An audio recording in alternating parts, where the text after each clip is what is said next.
Ramazan ayının 10-cu gününün duası. Allahümme ec'alni fihi minəl mutevekkilinə əleyk. Allahım, məni bu ayda sənə təvəkkül edənlərdən qərar ver.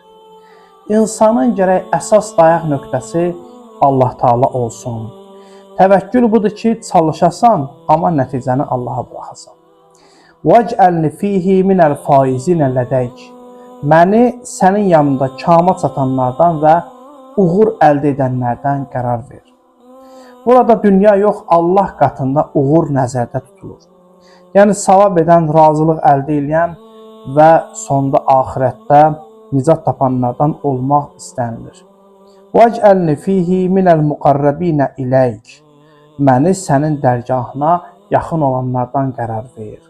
Yəni məni iman, ixlas, ibadət və gözəl əxlaqla mərhəmət və yaxınlaşdır. Bi ihsanikə ya gayətət talibin. İhsan və xatir, ey axtaranların hədəfi.